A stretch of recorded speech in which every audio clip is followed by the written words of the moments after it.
Nous passons à 7 amendements en discussion commune. Tout d'abord, le 1010, présenté par le gouvernement. Monsieur le ministre. Merci Madame la Présidente, Mesdames et Messieurs les sénateurs. Il s'agit là d'un amendement qui vient confirmer ce que je disais à l'instant à la tribune et qui a été évoqué par un certain nombre de parlementaires ici, à savoir le fait que le gouvernement doit entendre le besoin des bailleurs sociaux d'avoir un soutien, et d'où l'idée de pouvoir descendre la fameuse RLS, ce prélèvement qui vient compenser les APL, d'un milliard 3 à 1,1 milliard, c'est-à-dire moins 200 millions, ces 200 millions étant désormais fléchés par les bailleurs sociaux sur le FNAP, l'aide à la pierre, pour leur permettre d'accélérer la production de logements sociaux. Et je rappelle au passage que nous avons également renforcé leur accès au certificat d'économie d'énergie, de manière à ce qu'ils puissent aussi passer de 200 millions à 400 millions pour accélérer leur rénovation. Voilà, Madame la Présidente. Merci, Monsieur le ministre. Cet amendement fait l'objet de 2 sous-amendements identiques. Le 1692, Madame Mariaté. Merci Madame la Présidente. Avec cet amendement, nous demandons au gouvernement de tenir compte de la crise du logement sans précédent et d'apporter un soutien supplémentaire au secteur qui est à bout de souffle. L'amendement du gouvernement, donc, vous l'avez dit, qui porte la RLS à 1,1 milliard est bien insuffisant. Il y a urgence, tout le monde en est conscient, c'est un acte qu'il est nécessaire de prendre, comme le demandent les bailleurs sociaux, et c'est pourquoi nous demandons que la RLS soit portée à 900 millions d'euros par cet amendement. Merci. Merci. Sous-amendement identique 1945, Madame Gacquer. Merci Madame la Présidente. Ce que nous abordons maintenant, en fait, c'est l'enjeu crucial de redonner des capacités d'investissement aux bailleurs sociaux au regard des 2,8 millions de Français qui attendent un logement social. On se doit aujourd'hui de soutenir la production de logements sociaux. La réduction de loyer de solidarité qui a été actée par le gouvernement à l'époque en 2018 pèse sur les finances des bailleurs sociaux à hauteur de 1,3 milliard d'euros. Vous proposez ici de ramener cette réduction du loyer de solidarité à 1,1 milliard d'euros. Mais au cours de l'examen de la première partie du PLF ici, nous avons acté ensemble une augmentation de la contribution des bailleurs sociaux au FNAP, au Fonds national d'aide à la pierre, précieux attendu par les élus locaux, de 75 millions d'euros à 275 millions d'euros. Un outil, donc, en contrepartie de cette baisse, comme nous l'avions déjà expliqué, ce que nous souhaitons, c'est une baisse conséquente de la RLS de 200 millions d'euros. Ainsi, ce que nous proposons, c'est de fixer une RLS à hauteur de 900 millions d'euros. Merci en 2026. Merci. En discussion commune, le 943, Madame Artigalas. Merci Madame la Présidente. Les gouvernements successifs depuis 2018 ont exercé une forte pression sur les organismes de logements sociaux au point de réduire drastiquement leur capacité d'investissement. Conséquence, la production de logements sociaux s'est effondrée alors que le nombre de demandeurs a augmenté de 30% en moins de 10 ans.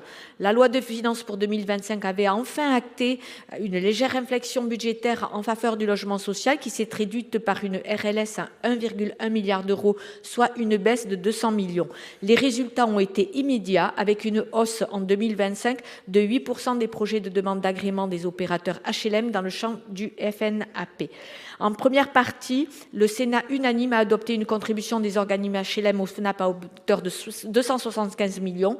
C'est 200 millions de plus qu'en 2025, mais cela permet de flécher ces fonds sur le soutien à la production neuve et à la rénovation.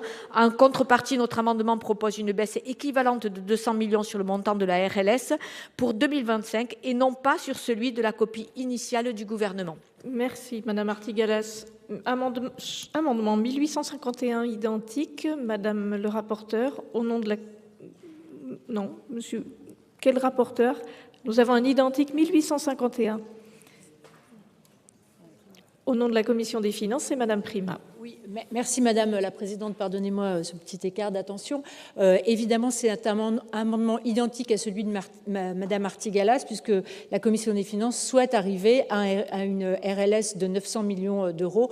Nous verrons dans les avis tout à l'heure qu'il y a plusieurs chemins pour y arriver, mais en tout cas, la Commission des finances a présenté un amendement identique à celui de Madame Artigalas.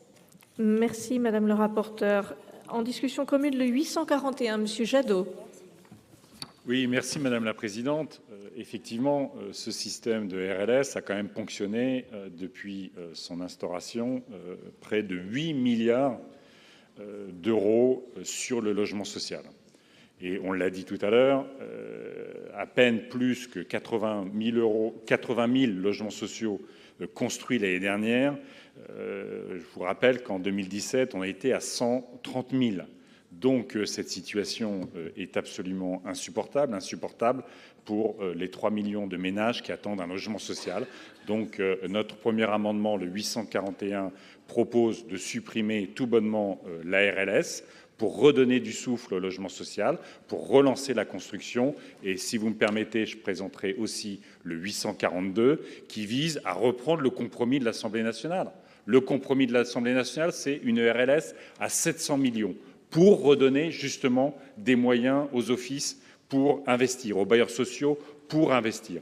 Donc 841, on supprime la RLS, 842, on reprend l'accord de l'Assemblée nationale à 700 millions. Merci.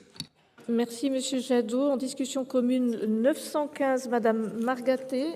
Et si vous pouvez défendre en même temps le 911 qui suivra. Oui. Merci Madame la Présidente. Donc sur la question de la RLS, en effet, qui est le cœur de l'enjeu sur cette mission, ça a été dit que la RLS asphyxie les organismes HLM, elle fait chuter leur capacité d'autofinancement, retarde les chantiers de rénovation énergétique, annule des programmes de construction, alors que nous l'avons dit, la crise est sans précédent. Donc cet amendement vise à une estimation plutôt basse de la RLS, à 1 milliard d'euros. C'est, je pense, là pour le coup, une décision forte de changement de direction que prendrait le gouvernement. Et j'espère que notre Assemblée le votera pour donner tous les moyens de réaliser et les moyens d'agir à nos bailleurs sociaux. Le 911, excusez-moi, lui propose de réduire encore de 600 millions la ponction imposée aux bailleurs sociaux sans qu'il y ait répercussion sur les locataires. Je vous remercie. Merci. Madame le rapporteur, quel est l'avis de la commission ? Merci Madame la Présidente. Alors, je ne vais pas revenir sur l'intérêt de réduire la RLS puisque vous l'avez partagé sur l'ensemble de ces bancs. Je veux dire que nous serons défavorables à l'amendement du gouvernement, sauf si les sous-amendements qui y sont accrochés sont votés. Dans ce cas, nous aurions un avis favorable à l'amendement du gouvernement sous-amendé.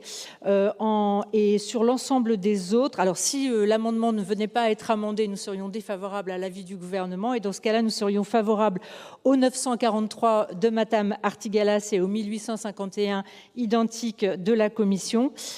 En revanche, dans la mesure où le gage ne sera probablement pas levé, même si je l'appelle de mes voeux, il me semble disproportionné d'adopter les autres amendements qui fixe à 700 millions d'euros la RLS pour le 842 et le 911, à 300 millions pour le 915, voire à 0 pour le 841, cher Monsieur Jadot. Et ces amendements, évidemment, auront un avis défavorable. Merci, Madame le rapporteur. Monsieur le ministre, quel est l'avis du gouvernement ? Merci Madame la Présidente, Mesdames et Messieurs les sénateurs.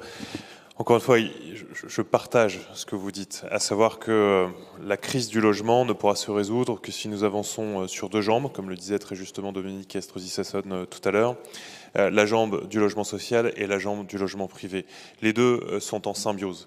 Ils l'ont démontré de manière très forte encore ces dernières années, avec un logement social qui est venu sauver le monde du logement privé quand la crise était là, en venant récupérer un certain nombre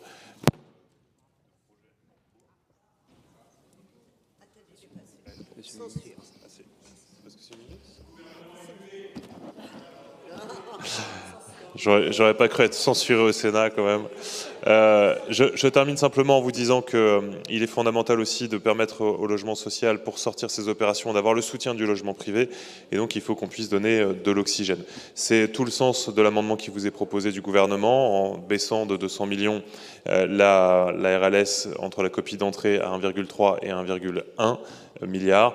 Maintenant, vous le savez, le gouvernement propose, nous débattons et vous votez. Merci. Pardonnez-moi, Monsieur le ministre. Donc, vous êtes défavorable sur les sous-amendements et les amendements qui suivent. Oui, merci de me le préciser. Alors, Monsieur Canevet, pour explication de vote. Merci, Madame la Présidente. Alors, je comprends le souci partagé par l'ensemble de nos collègues sur le fait que la production de logements locatifs publics dans notre pays ne soit pas au niveau qui est attendu pour répondre effectivement aux besoins exprimés par la population. Cela a été évoqué par différents orateurs tout à l'heure. Alors, il y a au moins trois moyens de pouvoir régler ce sujet. Il y a un moyen budgétaire que vous proposez à l'instant qui consiste à réduire la réduction de loyer de solidarité et ce qui impose effectivement de pouvoir revaloriser les aides au logement. Et puis, il y a deux moyens extra-budgétaires que peut-être le gouvernement pourrait examiner aussi de façon à permettre justement d'améliorer cette production de logements. Il y en a un qui consisterait d'une part à réduire la marge que prend la Caisse des dépôts et de consignation sur les financements octroyés aux bailleurs sociaux pour pouvoir conduire les opérations, puisque cette marge est au moins de 0,6 points aujourd'hui. En la réduisant au moins de moitié, cela permettrait de gagner au moins 0,3 points et donc d'améliorer la situation des organismes des bailleurs sociaux. Et puis, il y a une deuxième solution qui consisterait également à pouvoir réévaluer la valeur patrimoniale de l'ensemble des bailleurs sociaux. Parce que finalement, aujourd'hui, par des règles comptables extrêmement strictes, la valeur patrimoniale, elle est relativement bloquée. Et si nous la réévaluions à la réalité effective de cette valeur, nous pourrions permettre aux bailleurs sociaux de pouvoir emprunter plus. Merci.